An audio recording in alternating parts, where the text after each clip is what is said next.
Elvis, Dolly, BB, Garth, Luke, Wade, McQuarrie. See them while they're still known by more than one name. Your vacation is now playing In Tennessee. Plan your trip today at tnvacation.com.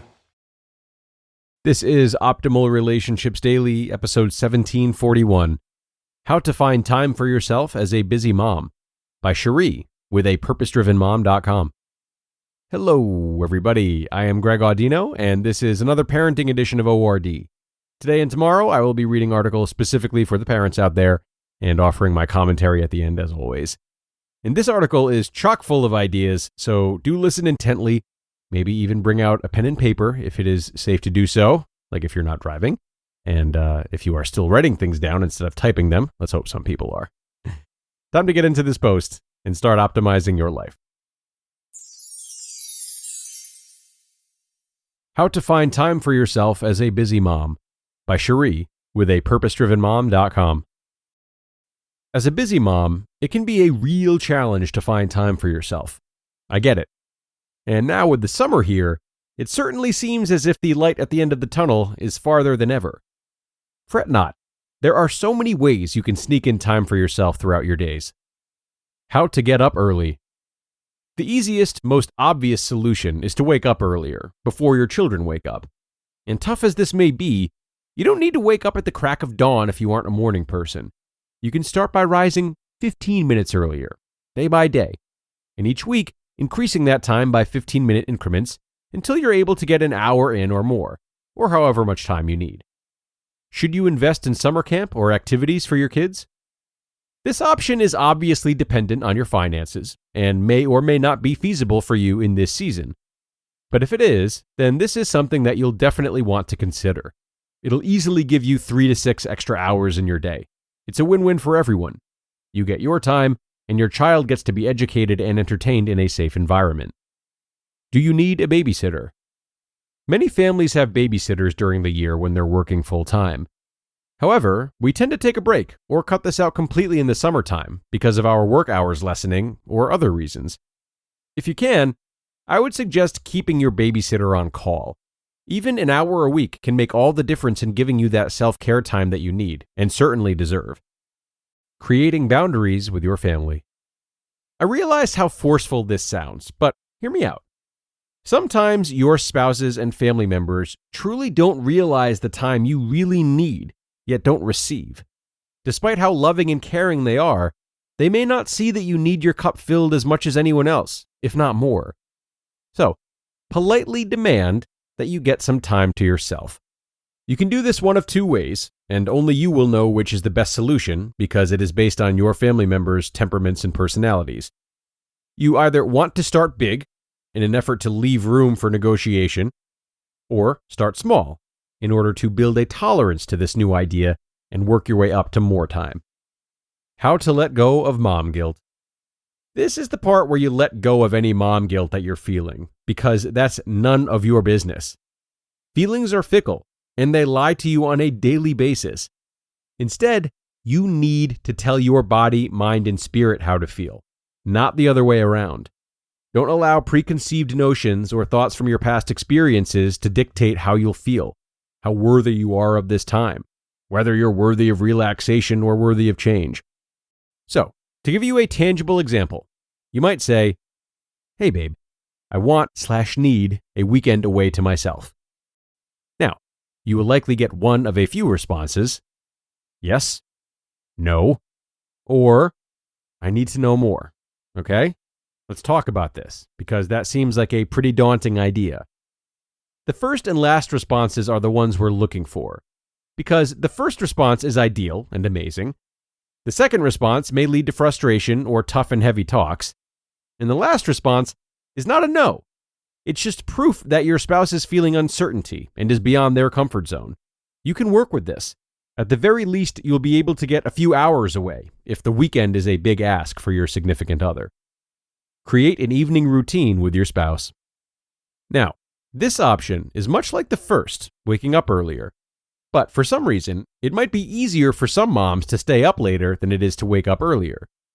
For me, what helps is to drink coffee around 3 or 4 p.m., and it allows me to stay up all the way to midnight, sometimes 1 a.m. This option, despite it not being the best option, will give you a lot of hours to yourself, depending on when you put your children to bed. So, if your children are in bed at around 7:30 p.m., no later than 8 p.m., you can get 4 to 5 hours of time to yourself. Now, I know what you're thinking. When and how the heck am I supposed to spend time with my spouse? Touché. I understand.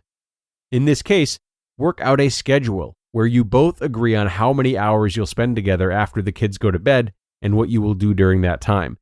It could look something like this. Your kiddos are in bed by 8 p.m. Spouse time together for the next 2 to 3 hours. This could be dinner and a movie, intimacy, a TV show, etc. You get the point. At this point, it's around 10 or 11 p.m., and you have anywhere between 1 to 3 hours for yourself. The power of distraction, the Pomodoro way. If you aren't familiar with the Pomodoro technique, here's a quick sum up. It's a time management technique that breaks tasks up into 25 to 30-minute increments. This flash option tends to be my favorite option for a few reasons. If you have rambunctious children, kids that don't go to sleep early, kids that wake up at the crack of dawn or through all hours of the night, children who no longer nap, or kiddos with short attention spans, this technique will work like magic. And I call it the power of distraction. Please, don't discredit the power of creating a fun solo activity for your child to do on their own. You are, mostly, in total control. You can choose for this to be a messy or clean activity. The choice is yours. Let me give you a few different ideas here. But the main premise is to distract and engage your child long enough to give you about a half an hour to yourself. I know that you forget sometimes to fill your own cup. I also know you sometimes forget to fill your child's cup as well. The Pomodoro technique is an easy way to allow that to happen. Give 25 minutes to your children and then 25 minutes for you. Continue alternating this as many times as you're willing and able. Here are some ideas to fill the next 25 minutes. 1. Give your kids some new stickers and journals and crayons or markers and fancy glitter pens from a dollar store near you. Purchasing all of this will probably cost around $5, and you get half an hour to yourself. Calculate that for a moment. If you're paying a low rate of $10 an hour for a babysitter, you're on the same road, friend, and your kids are safe, in your custody, having fun with random things that could essentially be used again and again. Number 2, if you are okay with a small mess, allow your kids to make slime. It's very easy, or let them play with Play-Doh. Or number 3, if you're feeling lazy, just purchase some slime or Play-Doh instead. Hop over to your nearest dollar store and find some new trinkets from the toy aisle. I know, I have a thing for the dollar store. It's a hidden treasure. This is truly the tip of the iceberg here. The possibilities are seriously endless. Make Pinterest your best friend, frequent the dollar store, hunt for bargains and easy projects. You'll be good to go. You just listened to the post titled, How to Find Time for Yourself as a Busy Mom by Sheree with apurposedrivenmom.com. And I think we're all getting excited about the summer coming around the corner. It is time to return to your outdoor sports, hikes, bike rides, music festivals. But however you plan to spend your time, hydration is going to be a must. Introducing our sponsor, Liquid IV, the category-winning hydration brand fueling your well-being.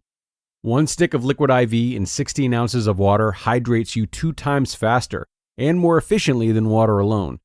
It has 3 times the electrolytes of traditional sports drinks, contains 5 essential vitamins, B3, B5, B6, B12, and vitamin C, and is made with premium ingredients.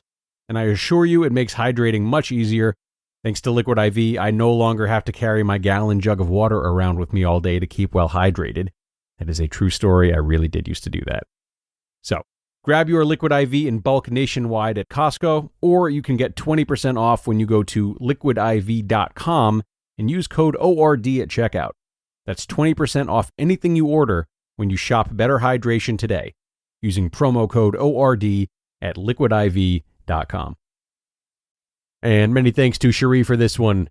She is a guest writer for Cara Harvey, who owns a purposedrivenmom.com, and that's a name you've probably heard before if you've been listening for a little while. But Sheree also has her own blog called darlingsteps.com if you would like to check that out. Over there, she helps worried moms become more self-confident. She writes about parenting, travel, and wellness, and everything in between. So that's another great site for the parents out there who are looking for more material. And I really enjoyed the many avenues she explored in this post. You know, when it comes to anything that seems impossible, like finding alone time as a parent, we often feel suppressed by the go-to narrative that it just can't be done. We might not explore our options when everyone around us is saying and always has said that it's just unrealistic. And if we do try to challenge that ideology, still it can be difficult to not feel like the naysayers have won, when our first few efforts or ideas have come up short. So it's really important to think about different strategies as Sheree did today. What can I do in the next 25 minutes? What role does my spouse play in this? What about the Pomodoro technique? Can a babysitter help? Great work from Sheree to help parents get unstuck when it comes to what feels like a near impossible task. Okay, and that is going to do it for today, parents. But have no fear, there is going to be another parenting post tomorrow, as is tradition on Thursdays and Fridays. So tune in for that, and I hope to see you there, where your optimal life awaits.